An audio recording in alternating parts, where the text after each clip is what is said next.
Here you go. Thank you. Thank you.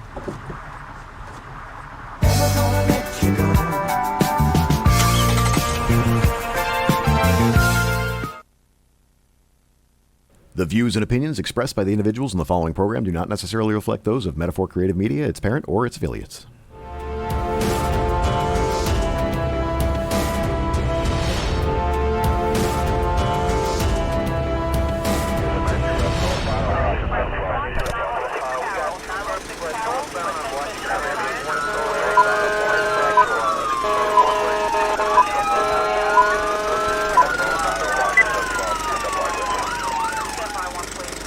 As police officers, we're witness to some of the most amazing things in life. Some comical, some horrendous, and some just plain miraculous. When asked why you went into law enforcement, most officers will tell you, because it's like having a front row seat to the greatest show on earth. Today, we saved you a front row seat. This is Cobservations.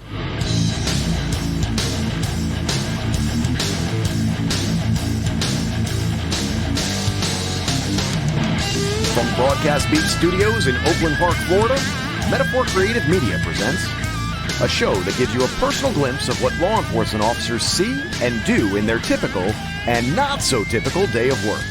From walking the beat to detective, Rob has 35 years of law enforcement experience. Although the staff are all active or former law enforcement, any views, opinions, and all other show content are in no way official views, statements, or policies of any law enforcement agency. To talk to our hosts, call the podcast studio at area code 954-210-5413. That's 954-210-5413. Hello again, and welcome to Cobservations, your front row seat to the greatest show on earth. I'm Rob, your host. For those of you who are joining us for the first time, we broadcast live every Thursday night at 7 p.m. from the Broadcast Beat Studios, located in Oakland Park, Florida. Here on Cobservations, we attempt to give you a personal glimpse of what law enforcement officers go through on a daily basis. We'll also talk about recent happenings and the latest hot topics pertaining to law enforcement. We've got a great discussion lined up for you today. In particular, we'll be talking about the disturbing allegations of the Chicago Chamber of Commerce hosting an event where children were encouraged to bash a piñata that was made to look like an ICE agent. In case you didn't know, the producers here at Cobservations encourage viewer participation. So if you have a comment or question, or even a story you'd like to share and would like to be part of the discussion, we've got Ashley back there working on the phone lines who can't wait to say hello. So give the podcast studio a call at 954-210-5413. I've had the honor and pleasure of knowing and working with my guest tonight for the last 18 years. I met him back in 2001 after just being hired by the local sheriff's office. My field training officer happened to be off that day, so they put me with him, and I'm so glad that they did. He's a great guy. We all know and love him as Richie B. Richie, welcome to the show. Hey, thanks for having me, man. Absolute pleasure to be here. For those of you that don't know Rob, as this is just fairly new, very well respected, currently a detective. Everybody loves Rob, and Rob's the greatest guy to have when there is an issue. There's never a bad word about Rob Lerner, so thank you so much for having me on. It's a pleasure. Thanks, and I'll give you the $5 after the show. You got it. That's 10. That's not what we agreed upon. All right. You know, it's funny, 18 years ago we met, and it seems like yesterday. And from the time I met you and worked with you, it was always one laugh after another. True. Absolutely. It's been a fun time. It's been a great ride. No doubt about it. Richie, you've been with the sheriff's office now for how many years? Yeah, well, it's going on 30 years. And the way I figure it is, listen, if I work till I'm 80, I'll run out of money at 81. So, I'm going to stay a while longer. I have a daughter in college. We're going to try to work that out there and make sure everything's all paid off. And I love my job. I have the greatest job in the world, currently in Canine. So I'm thrilled to death to be there, and I love every aspect of the job. It's fantastic. You know, and it's good to have a plan, and I'm glad you have one. 80, it's pretty good. It's impressive. I can do it. If anybody can, I know you can. That's it. You absolutely can. And now that they're throwing the water on us, that's good. That'll keep me cool in the summer, because in Florida it gets very hot, so you get a nice water bucket. That's always a pleasure. It's added extra. It is, and thank God you're not made out of sugar, because you know what would have happened. That's true. You'd melt. Right. So let me ask you a question. People always ask me, why'd you get into law enforcement? So I'm asking you, what made you get into this profession? Well, I was a high school teacher down in North Miami. Loved it. Nominated Teacher of the Year back in '89 or '90. It was a fantastic job. It was great. I had a next door neighbor that was a police officer. He told me all about the perks. And I said, listen, why wouldn't I want to help people? Why wouldn't I want to do something that's exciting and fun? And I jumped right into it. And I've had a great career. I started in the jail. I was in training. I've been all different everywhere. And now I've landed in K-9 for the last 10 or 12 years, and I just absolutely love it. And I got to tell you something. Dealing with fun and nice people is the greatest job in the world. If you could deal with nice people on a daily basis, it's absolutely fantastic. And that's what we do. Well, and what's the worst thing about dealing? Yeah, well, and then again, there's some people that aren't nice. You know, people ask me every day. They say, oh, I know what you're going through. Oh, it's such a tough time now. They might be right, but here's the bottom line. I haven't seen it. The nice people are still nice, and the bad people are still bad. It doesn't change. It's the same exact thing. In fact, the nice people are even nicer. They come over to you, they tell you they're behind you. Fantastic. There is a difference between good and evil. Good people are good, and bad people are bad. And when everybody does realize that, things are going to get so much better so quickly, it's unbelievable. But yeah, it's fantastic. Very well said. Thanks. Very good. Thanks. I didn't write it down. I know. Good. I like Good your stuff. I like your enthusiasm. You know, when I met you, it was shortly after 9/11. It's when I started with the sheriff's office. I started in September. It was September 17th I started with them. And I didn't have to go through the academy because they accepted my training from New York. But I did have to go through a comparative compliance class, which consisted of approximately 92 hours of training. It was broken up classroom training and in the field. And this was shortly after the anthrax powder scare started. Yes. You know, and at that time, I believe 5 people were killed and 17 were injured when they received envelopes that contained anthrax spores. So at the time, I was assigned to Tamarack, and it seemed like every other call was suspicious powder. Everybody got an envelope.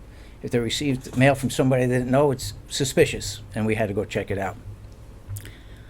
On the day that I met you, my training officer wasn't available, so they said, hey, we're going to put you with Richie today. And I was like, all right. They said, hey, by the way, he's from New York as well. So I was doing the 4 to 12, and the day was pretty uneventful. I remember we had a lot of conversation. It was a good time. We were talking about sports and family matters. And then it was sometime about 5 in the afternoon, we got a call for a possible anthrax powder at University Hospital. Do you remember that? I remember it, yeah. I remember it, and I turned to you and I said, hey, listen, I don't know, maybe you want to drop me off because I got to be in the classroom at 6. And you looked at me and said, that's probably nonsense. Don't worry, we'll go there.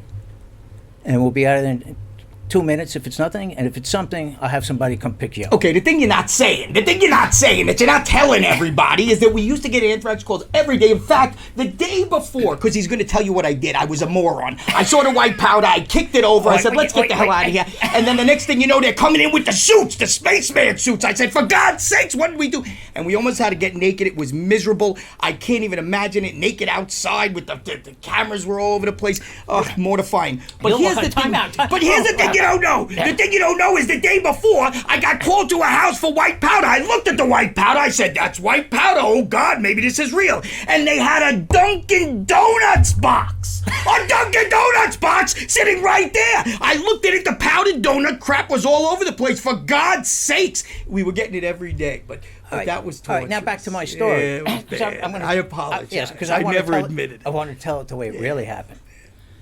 So we pull up to the back of the hospital, University Hospital, and fire rescue's parked towards the back of the parking lot.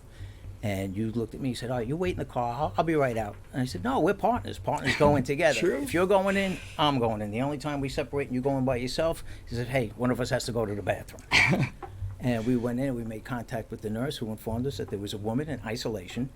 And earlier that day, she received a package with some powder in it. And when she opened it up, the powder got into her face and she now has a sore. Okay, so they isolated her and they emptied out the emergency waiting room, and the package was right where she left it, on the chair. So we go in, and they don't like to admit it. You walk over and gave it the kick test. and just by kicking this package of powder, you decided it was nonsense. Right. And Yeah, so I haven't admitted that to this day, but the statute of limitations is long over. Nobody's looking for me anymore with that nonsense. That was my mistake, and I apologize Right. for the first time. I'm going to tell you that. That was wrong. Did you make the meeting? No, that's the important thing. well, we'll get to that. Yeah. We'll get to that.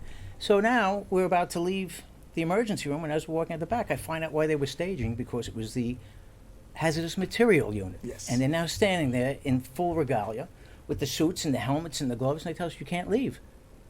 And I said, what do you mean we can't leave? Oh, you can't leave. We have to decontaminate you. And I said, what does that mean? And you, in all your glory and excitement, oh, it's great. We're going to get naked. I was, what? Oh, yeah, we got to get naked. They're going to set up an area, and we're going to get naked, and they're going to wash us all down. I said, are you kidding me? Oh, no, yeah, we get naked. We're all getting naked. Doctors have to get naked. Nurses have to get naked. And I was like, are you kidding me? And I didn't mind the part with the doctors and nurses because it was all women. But I had apprehensions about getting naked myself. I was married for 15 years at that time. At that time, I would be happy to get naked with anyone at that time after being married for so long. I'm just kidding. That's a joke. But the thing is, it's a wonderful woman. But anyway, but the bottom line is, yes, no, it was my fault, and thank God we didn't have to do that at the last second. Thank God, They because I cleared didn't want it. to embarrass you. Because I Right, would have looked at you, and they right. would have looked at me, and they would have laughed at one of us. Yes, I agree. And when we left, I remember looking at you and saying, thank you very much. I did 17 years in New York, never had a problem, not a hitch. I'm with you 4 hours. I'm exposed to anthrax. I'm getting naked, and I'm getting decontaminated. Great. It was an experience that I'll always cherish. Yep. That was excellent. Good times. Yes, it was, and it's been one laugh after another. Sure has. And if you can't laugh on this job, there's no reason to go to work. Very true. We're going to take a break in a little bit, but I want to remind everybody, if you'd like to call in with a comment, question, or even a story, the lines are open. So give us a call. The number is 954-210-5413.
Here you go. Thank you. Thank you.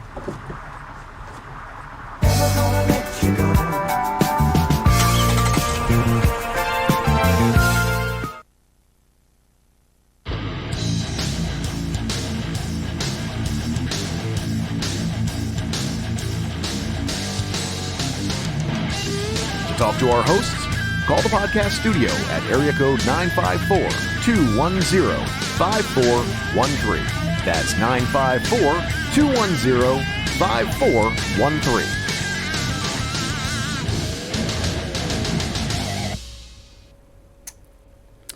Welcome back to Observations. Today we're talking to my guest and good friend, Richie B. Richie, thank you again for taking the time out to join me on this adventure.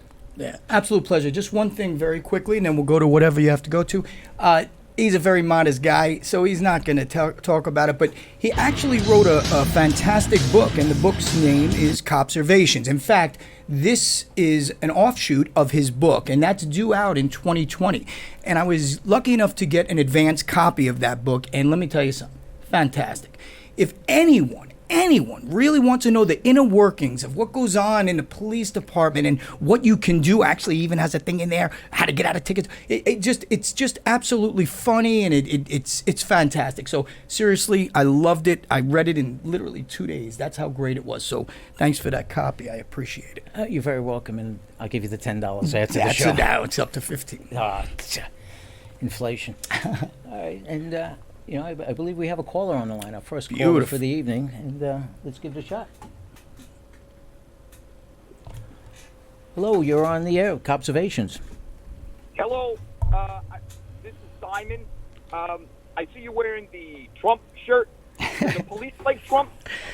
Boy, that's a great question, Simon. Thanks for asking it. So, do the police like Trump? So, I can't tell you what the police like. I am a police officer, and I have loads of friends in the police. But what wouldn't you like? Would you not I like agree. see, that's it, because Simon knows what he's saying. That's why he calls this show, because he's brilliant. Listen, Simon, what wouldn't you like? You tell me, would you not like the lowest African-American unemployment of all time? Would you not like the lowest Hispanic unemployment of all time? Would you not like the lowest Asian-American unemployment of all time? Would you not like almost the lowest Crazy. female? They're crazy. If they don't like them, there's an issue, there's a problem. So, yes, I'll speak for me and the people that I surround myself with. Possibly the best president of all time, and I love everything that he says. Well, I like hearing that. I like your shirt. I like hearing that. God bless you guys. Thank you for what you do. You are the best of the best. Hey, Simon, thanks for calling in. Appreciate it. Thank you. You'll get the $10 tomorrow, too. That was awesome. Awesome. You have some smart listeners. It's amazing. Simon says. Okay, Richie, being a police officer is often a thankless job. And it's a job that's scrutinized not only by the public that we serve, but also by our peers. And it's really easy to be a Monday morning quarterback when you've never played the game, or you've never been part of it, and you've never experienced it. It's easy to judge and think, what did they do right, what did they do wrong? And I say, don't judge a man until you've walked a mile in his shoes. Well, Copservations is what we want to use to put people in those shoes, to get a feeling of what it's like to experience it. Yeah, and it's a very tough question to answer, because if you haven't been there, you really don't know. But let me give you an example. So they're calling it, I think, the Pallian, I forgot his name, the one that had the mishap. Yes, from New York. Yes. The one that had the problem with Garner. Yes, the one, Eric Garner. what was his name? Do you remember? Palateo. Something like, yeah. So they call it the Palateo effect. And here's the situation. So what I want you to do is I really want you to think about that situation. 2 seconds, I'm going to run it down, and you tell me after I explain it, what should the police do?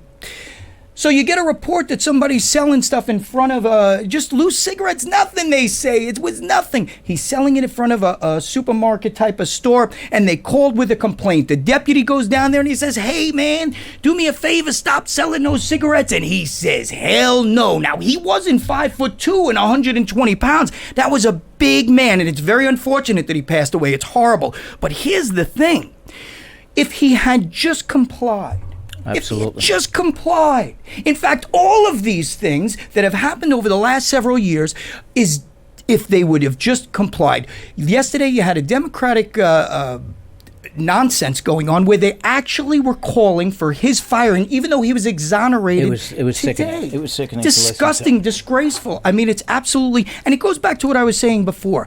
Be nice, be good, do the right thing, and none of this will ever happen. So I don't think it's a thankless job, Rob. I got to tell you, I love the job. And the people are, 99% of the people are so nice. We can't go out to eat where they're not trying to buy our food. I always say, no, no, no, and then we buy theirs, and it's a whole thing. But it's a love affair with the people. The press portrays it as, and it's nonsense. It's common sense, and it's nonsense the way they portray it. So I think the majority of people are fantastic, and I love seeing them every day. I really do. On that point too, it's always been a field. Yeah, you're right. It's not a thankless job 100%, and there are more people that support us than don't. And there are times when people come up to you and for no reason at all, and they say, hey, thank you for your service. awesome. Thank you for what you do. And I call it a feel-good moment. Yes. It makes you appreciate what you do, and it's not a lot. it's not a lot when people say it, but it makes you feel good. It's like, hey, you know what? I'm doing the right thing. I'm in the right job. I'm doing what I enjoy. Getting back to what you said about Eric Garner, I had touched on that last week. It's all about compliance. You don't like what's going on? You don't have to like it, but you have to comply. You comply. Half the deaths that happen because of non-compliance, okay, and resisting arrest wouldn't. You comply. You put your hands behind the back. You go with the program. You don't like it. There are different avenues. Hire an attorney. Sue the police department. Go to internal affairs if you didn't feel that you were treated justly. The time to argue or resist is not at the time of the episode, whether it be a traffic stop or an arrest, a physical arrest. But you're right, that death was totally avoidable. And you know, what is the police officer supposed to do? After Eric Garner says, no, I'm not leaving, and I don't want to try his case. It was already done. But after Eric Garner says he's not leaving, what should the police officer say? Okay, listen, I can't do anything. He said he doesn't want to leave. So you know what? He can still sell the cigarettes. And now the guy who has the store is losing the money. He's calling and he's angry. It is so... There's just a common sense factor, and I believe it's there. I believe it's just being hidden by the press for political reasons, and that's it. That's it. You know, another example is that there are videos that are surfacing all over the place with people not complying with the police. There was one recently, and I don't remember what state it was, but I believe the woman was about 68 years old. And the officer was going to give her a ticket. I don't know if she was driving with a expired registration for the past 6 months, and he was going to give her a ticket, but she wasn't taking it. She said, no, I don't agree with it. I don't think I should get a ticket that's going to cost me $80. And at some point she takes off, and it escalated from just getting a ticket and going to court and paying a fine. It escalated to her fleeing, him chasing her down, taking her out of the car, actually literally ripping her out because she was resisting. She wouldn't get out. You know, our job is to enforce the law. We don't make the laws, but we enforce them. Right. And at some point, as he was trying to arrest her, she tried to kick him. So he wound up tasing her. Instead of getting physical with her and beating her and punching her, he tased her to get her to comply. And afterwards, they were talking, and she said, well, you know, I wasn't taking the ticket. And he said, well, you kicked me. She said, that's because I'm a country girl. And it was like, it's all about compliance. It makes it a lot easier. And very well said, you know, but when political people are on TV vilifying police for doing what they do to help people, you know, I'm sure you've had the same situations. I have seen lives ruined, people devastated from what people call minor crimes very quickly. Some people think, breaking into a car, it's a minor crime. They shouldn't even bother with the jail. It's really nothing. Unless, of course, it's theirs. But I have been to places where they might be younger girls or younger boys, 12, 13. I've seen older people, 70s in their 80s. I've even seen middle-aged, 30, 40. I'm an old man, so to me that's middle-aged. You're ancient. I'm ancient. But the bottom line is, though, they never feel safe again. Now, it's different if it happens out in somewhere else. But if they're in front of their house and at 3 o'clock in the morning you hear that shatter, and you know, everybody's a tough guy, everybody the next morning, everybody thinks that if you hit them with the taser, they get knocked out cold. Everybody thinks if you throw one punch, the guy gets knocked out cold. That's not reality. It's not reality at all. And I've seen these people absolutely devastated and not feel safe in their home, not feel safe anywhere because of something as minor as a car break-in. Can you imagine when their house gets broken into? It's sad and it's devastating to people, but the people don't hear that from the press. And that's a shame. And then you're vilified by public officials. And that is disgraceful, what's going on right now with the left. It's terrible. You know, I listened to the debate last night, the Democratic debate, and I don't like to get political Me neither. or discuss politics because it strains relationships. But I was watching it last night, and after about 10 minutes, I had to shut it off. Yeah. Because they were all making comments about how they were going to hold the police accountable. And everything was going after the police and how Eric Garner is going to get justice and the police officer should have been arrested. Still invoking Michael Brown. Yes. Still invoking that was absolutely 100% a lie and made up. Still invoking the name. They did it last night. Yes, they do. Disgraceful. And the reason I find that I believe they're doing it is they're playing to an audience that's anti-police. Right.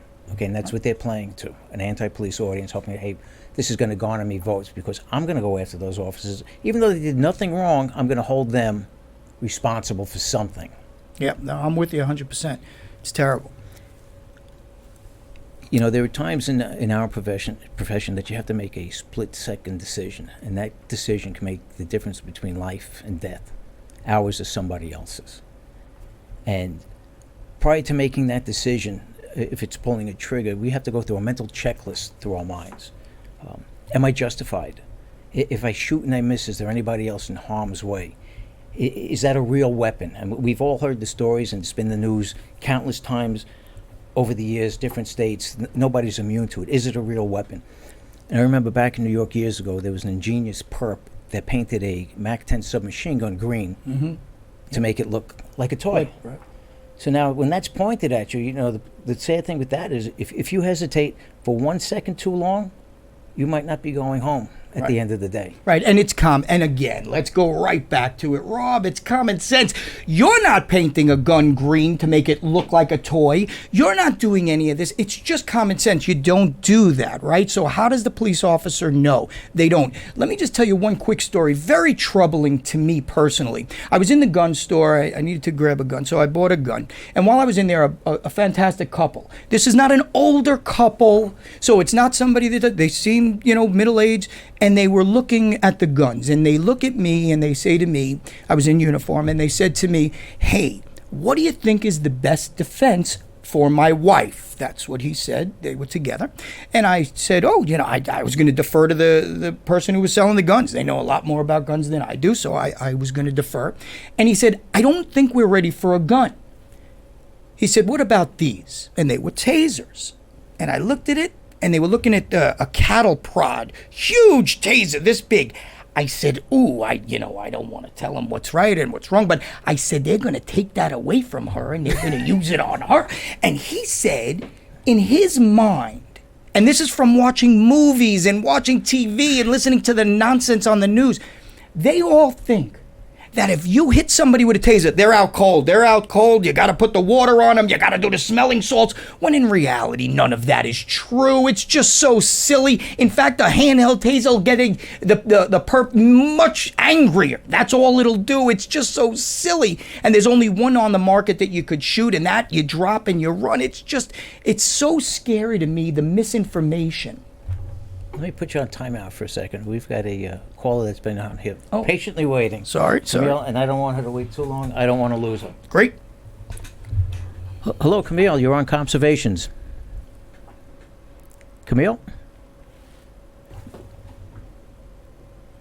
Hello. Hey, Camille. Hello? Hey. Hi. How are you? Good. Sorry you waited so long. That's okay. That's fine. What I'm going back to is the point when you and Richie were discussing about the media. But I think the other issue comes into play is because people have the cell phones.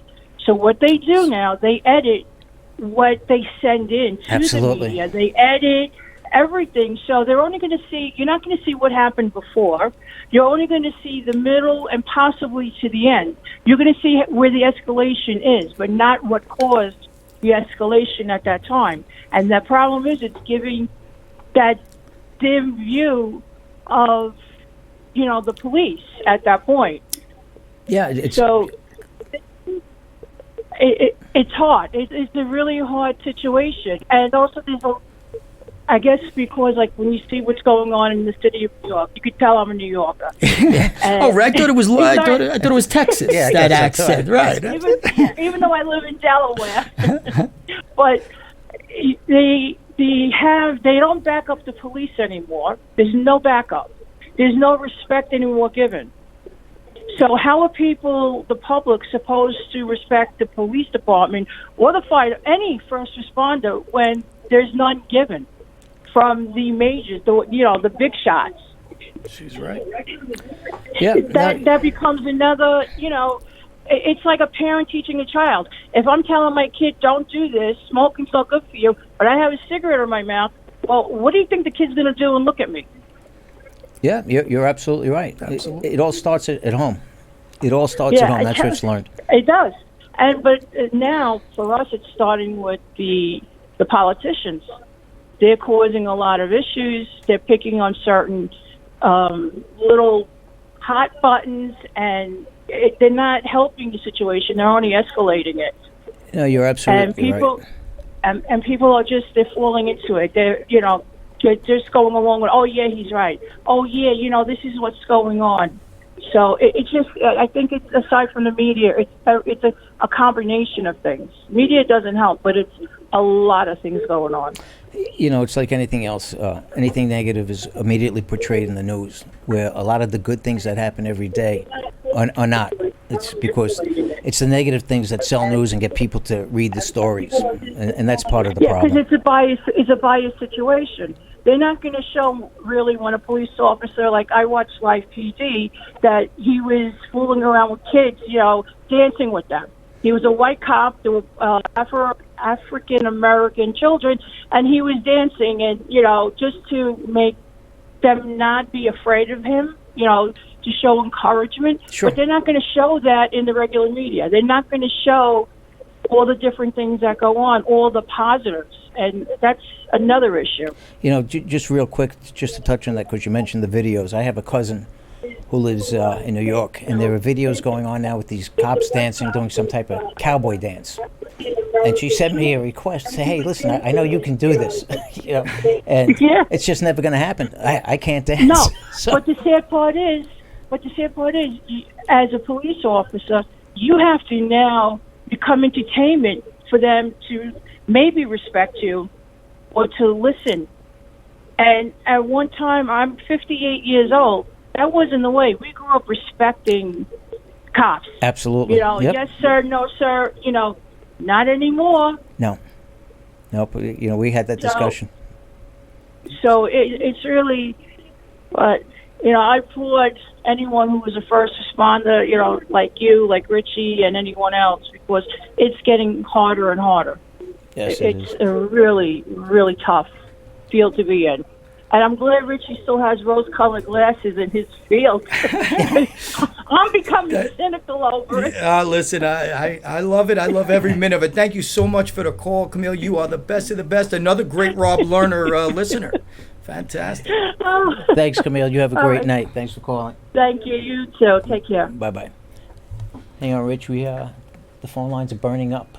And Great point about the camera. We'll maybe if we have time, we'll go back to the cameras after that. Yep. If you got another call, great. Let me try and grab Lauren. You got two good ones. Okay. About getting out of Hello, it. Lauren. Hello? Hey, Lauren. You're on the air. Hi. How are you? Hello. Good, how are you? Okay. I was wondering if you guys can give me any hints about getting out of any tickets. I love that. I think that's a great question. Can I grab that one? Just don't say anything that you. Listen, I'm telling you, go get a pen. Everybody listening right now, get a paper. I'm going to give you the secret. I'm going to give you the secret right now, where I can guarantee to 99% effectiveness that you will never get a ticket. Well, I want to write if this you down, do what? too. Yes, absolutely. And if you don't have a pen, use a crayon, because I'm telling you, I'm only going to tell you once, but I'm doing it. I don't care if it puts every police department out of business. I'm going to tell you exactly how to get out of a ticket. Oh, my. Here's the way it works. So first you have to understand what a police officer does. If you notice, when a police officer walks up to you when you've done something wrong, they stick their hand on the back of the trunk. Do you know why? You have any idea why they do that? No? Okay, good. I'm going to tell you why. I just wanted to see. It would have been amazing. It would have made the show great. But here's the reason why. We put our hands on the trunk just to put our fingerprints there, because God forbid you do something horrible to the police officer and then you escape, they can check to make sure that was definitively the vehicle that was involved in the crime. So I need you to understand that when a police officer comes over to you, he may not be the nicest guy in the world. He may not say, hey, how are you? I do that sometimes. Can I get your driver's license or your registration? He may be seeming very brusque to you. He may seem mean to you. He may seem horrible to you, but you still can get out of that ticket so easily. And here's the way it works. If you were going 60 or 70 miles an hour in a 40-mile-an-hour zone, you know what you did wrong. It's common sense. You know what you did. If you were weaving around, you know what you did. So when he comes over to you and he says, hello, ma'am, I need your license, your registration, and your insurance card, you tell me, Lauren, what should your answer be? Yes, sir. Yes, sir. Here it Hey, is. ding, That's ding, it. ding. Oh, I'm so sorry. Oh my God. And when he says, because some do, and it's a little aggravating, I know, because you're a good person. The person getting pulled over says, I'm a good person. I like the cops. Why aren't they so nice to me? But here's the thing. He doesn't know. He doesn't know if you're a good person. So he may be a tough guy or a tough girl. He may seem like he is. But if you're nice, and you say, oh my God, when he says, what did you do? You say, oh God, I think I was speeding. I think I was doing this. I made a quick left. Oh my God, I'm so sorry. 9 out of 10 cops will not write a real ticket. Now there's animals in every job, for God's sakes, but most of them will not give you the ticket. And here's the real kicker.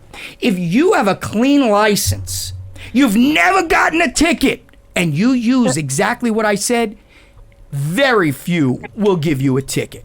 Nobody wants to be the first guy or girl that gives a clean driver's license who's super nice a ticket. I can honestly say, and I've written a lot of tickets, but I have never in my career, this is true, I have never given a nice person a ticket. I just haven't. I haven't had to. And that's great. Now, with the cameras, it's a little tougher. Our discretion has been taken away, correct? Yes, absolutely. A little bit, because here's the thing, and this is going to be a little controversial, and I don't listen. It's the truth, so I can say it. But here's the thing. You have to be very careful. Now I'm videoing you doing something wrong, and I may be letting you go. And if you do what I said, I will let you go.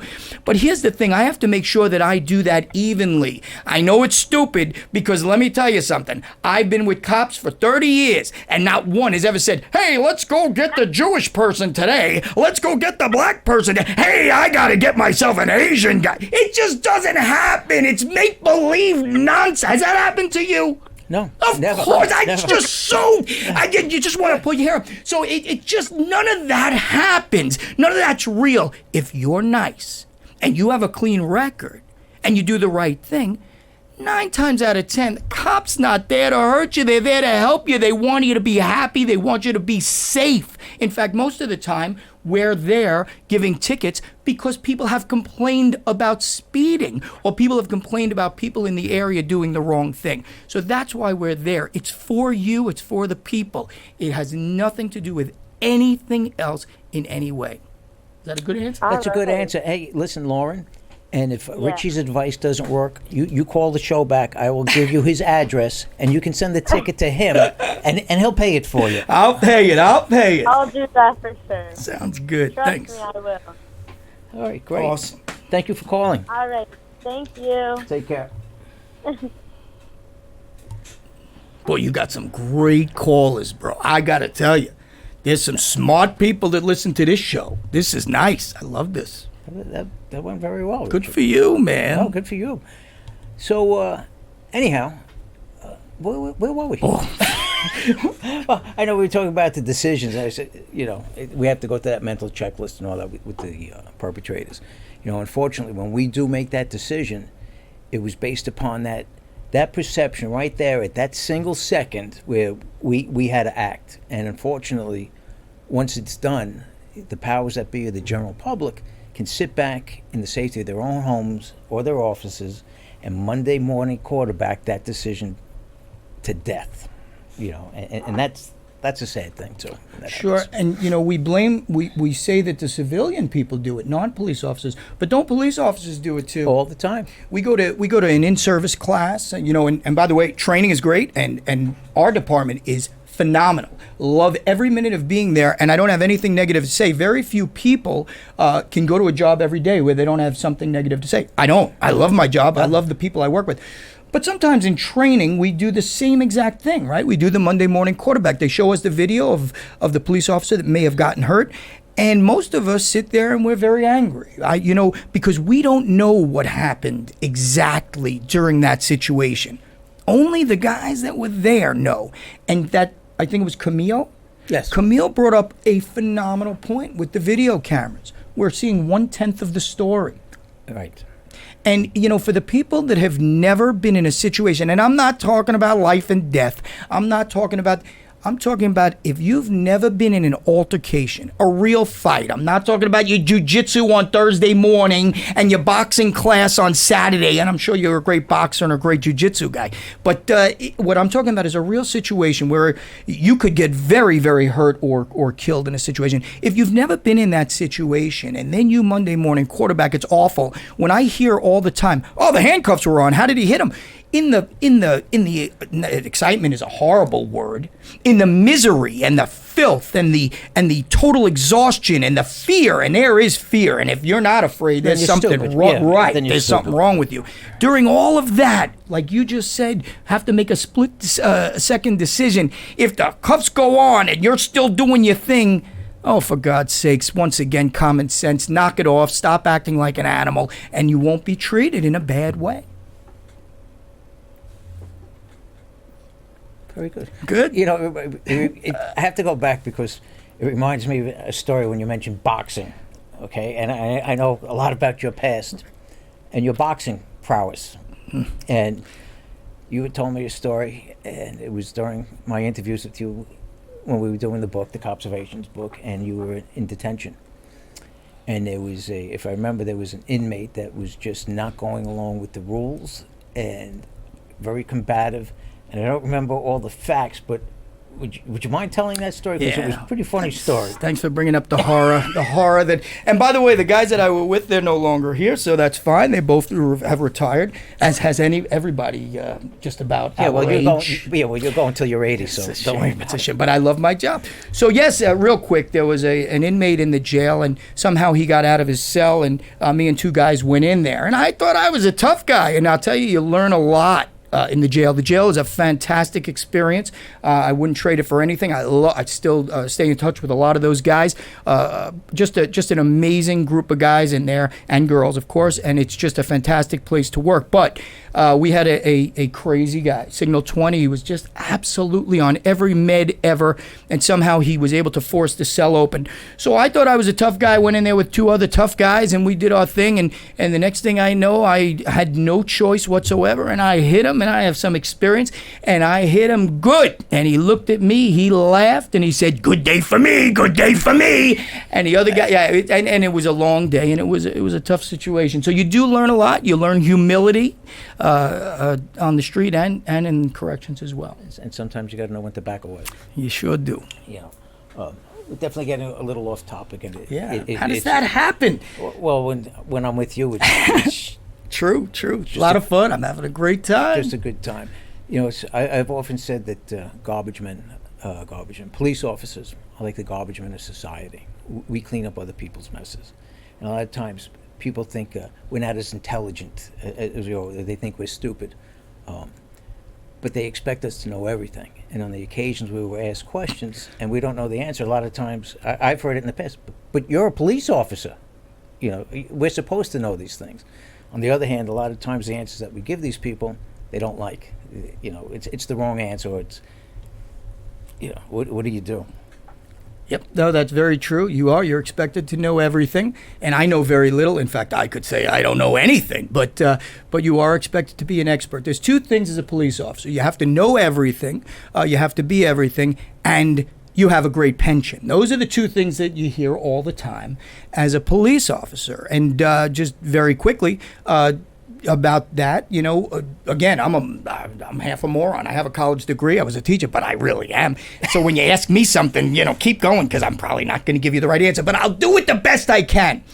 But a lot of people do ask about the pension. They ask about, oh, you're set and things like that once you retire. But I do want to just touch on that very quickly so that people, again, can get a feeling of really what it's like, which is what this amazing show is about, what it really is like to be a police officer. I have 30 years, 29 years. You have how many years? 470? 65, don't push it. It's amazing. In fact, yeah, you were there when Moses parted the seas. That nobody got wet. It's amazing how that could possibly happen. Not only that, but there were no radios back then. No. And if you needed help, you had to bang your staff on the ground 3 times to summon assistance. That's right. And when you wrote a ticket, you had to use that thing. The tablet. It was a tablet. Right. Yeah, it was years ago. But anyway, everybody always talks about the pension. But what they don't realize is, listen, I have a good example is, if you want to retire after 25 years of really challenging work, you would be working around the clock. I have two friends of mine. I'm not going to use their real names, obviously. There's no way. But I have, they're married, and they're both police officers. One's name is Ange, and that's a made-up name, and one's is Cher, but, that's a made-up name, too. Cher is the singer. I might know these. Yeah, it's just a made-up name. But here's the thing. So, here's what's going to happen. They work literally 24 hours a day, and they both have ridiculously hard jobs. I'm not going to say exactly what the jobs are, but the jobs are very, very hard, very challenging. Most people, I couldn't do what they do. But here's the way it's going to work. So because they work around the clock, and when I say around the clock, I mean, that means they push off other responsibilities. Maybe they don't get to do things with their children that other people with a 9-to-5 job could, right? The sacrifices that they make. A lot of sacrifices they make. And here's what's going to happen. When they do retire in the 25th year, people are going to say, look at them. They're so lucky. They get to leave after 25 years. I'm still working with my 401k. What they don't realize is if they were putting in the time that they put in, they could also leave, especially with Trump. And I'm not a political guy because I don't care about Trump in anything or any way. But the bottom line is that, especially with the market, and then they always say, oh, there's no market. Who cares? I'm not in the market. If you're in a 401k or anything like that, you're in the market. Yeah. There are two things I've learned over the years in my career that people are fascinated with cops, but most couldn't, or are afraid to do the job. The second thing I've learned is it's a love-hate relationship. They love us when they need us, and when there's any other interactions, it's usually the opposite. And when something good happens, they never call us. We never get invited to parties, unless it's from a neighbor that's calling to complain about the noise. And maybe that's why people love firemen. True. Firemen never do anything that's negative. They rescue people. They render first aid. Everything is positive, and God bless them to do a fantastic job. Do you ever really hear somebody say, "Oh, hey, wave to the police"? It's usually, "Hey, wave to the fireman and run quick! It's the cops." Well, it's funny you say that. So I was just talking with a few people just a couple of days ago. The number one pet peeve of a police officer is you just nailed it. You ever walk down the street and you feel so bad for them. Listen, my kids did it. You know what I'm saying, right? This is the number one pet peeve out of everyone I know that we all talk about. So if you're doing it out there, make sure you knock it off. So here's what happens. So you'll be in Publix or wherever you're in, and there'll be a kid who's carrying on. Oh, they're carrying on, and your heart bleeds for them. By the way, it's embarrassing. Sure. It's torturous. And they're carrying, and then they see you. Yeah. And they look at you and they say, if you keep that up, he's going to take you to jail. And the first thing I do is I say, oh, I would never take you to jail. We don't take good kids to jail. That breeds contempt, nervousness, and fear. Absolutely. At an early age. And as they get older, they just build on that. Yeah. And they're worried about police officers. I'm lucky enough to work with Joe DiMaggio's Children's Hospital. We all went there quite a few times. Kids with cancer, some of the saddest things we ever saw. I mean, there were a bunch of us that used to go there.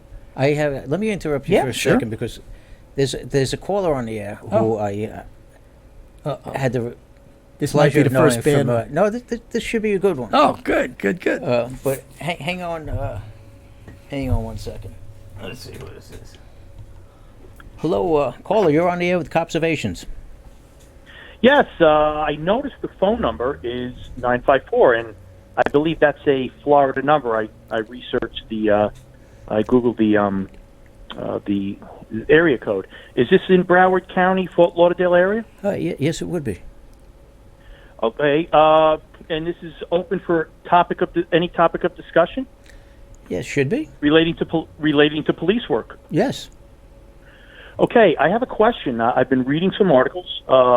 I'm retired NYPD, and I have family that live in Broward County, and I'm reading some articles that the local sheriff, who was removed by Governor Ron DeSantis for apparently legitimate reasons, because it was verified and validated by different layers, like the state Supreme Court, and he's going to be running for sheriff again. And my colleagues up here find it a little bizarre that this man, who, based on for all intents and purposes, was responsible for the 17 deaths in Stoneman Douglas High School. And I I want to know what their opinion is of that. The local police officers down there who are part of the law enforcement apparatus that were part of that. What do they think about that? Because up here in the New York City Police Department, we are a little taken aback by the fact that this man is putting himself back in the political arena. It seems as if he keeps claiming that it was political why the governor removed him, but it looks like it was his political power grab that caused the problem. Do they agree with that? Well, I don't know what they agree with at all, but the bottom line is if he's going to run again, you can't stop anybody from running. Everybody's got a right to run for office. And when it comes time to get to the polls, that'll tell. Hang on 1 second. We're going to go to a quick break, and we'll get right back to you.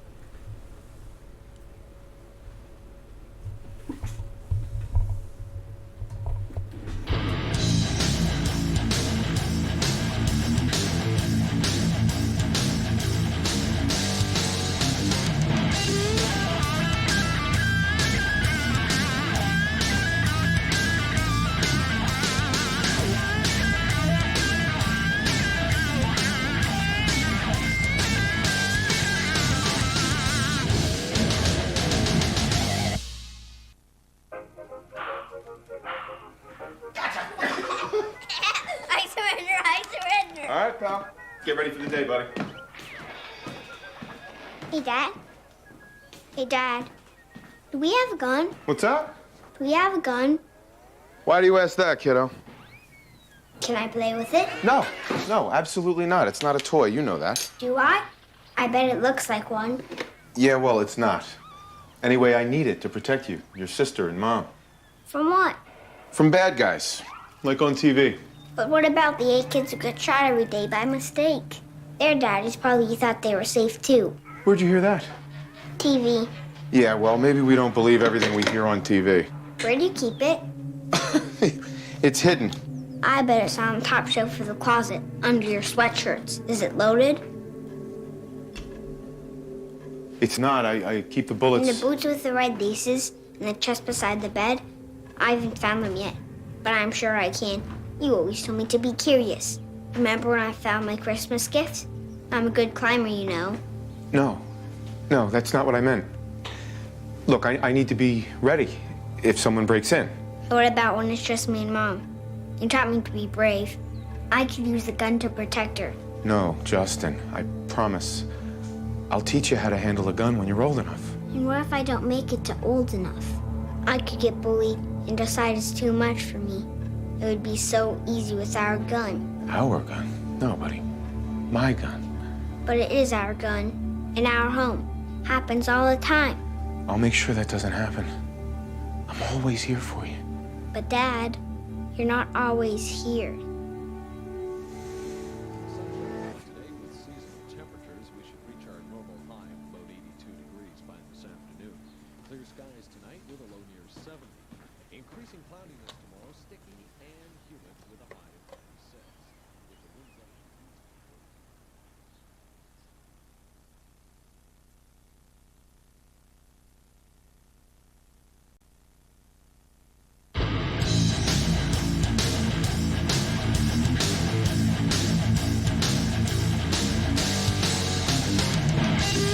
Talk to our hosts?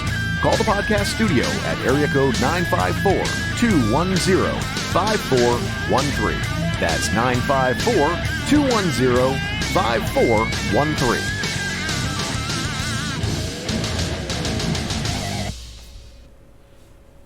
Hey, and welcome back to Cobservations. It's almost time to wrap things up again, and I want to thank my very special guest and friend, Richie. You were fantastic, and I hope you come back, and I'm sure everybody that's listening really enjoyed you. And as at the end of every episode, we honor the lives of our fallen brothers and sisters. Today, we honor Officer Melissa Jane Schmidt of the Minneapolis Police Department, whose end of watch was on this day, August 1st, back in 2001. Officer Schmidt was shot and killed after she and her partner responded to a call reporting a woman with a gun at a public housing complex. Contact was made with the 60-year-old female suspect, and while the officers were questioning her, she said she needed to go to the bathroom. Officer Schmidt escorted the woman to the public restroom in the lobby of the building. While in the restroom, the woman produced a handgun and opened fire, striking Officer Schmidt in the abdomen below her vest. Officer Schmidt was able to return fire and kill the suspect. Sadly, she succumbed to her wounds. Officer Schmidt served with the Minneapolis Police Department for more than 6 years and previously served with the United States Marine Corps. Officer Schmidt is survived by her parents and brother. I want to thank you for watching, and I hope you will join us again next Thursday at 7 for another episode of Cobservations. And before we go, just want to let you can also see Cobservations on YouTube at Meta4 Creative Media on YouTube. I'd also like to take this opportunity to thank my producers, Danny and Anthony. I'd like to thank Ashley and Nicole for helping back in the control room.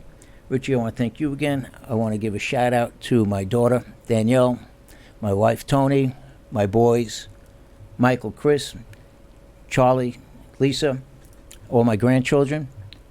Richie, I would love to have you come back. You made this an experience. Flew by. I had a lot of fun, man. Thanks for having me. Not only that, there's a lot of topics I wanted to cover that we didn't get to. Get to any of them, right? So it's a good time. Everybody, thank you again, and we hope to see you next week.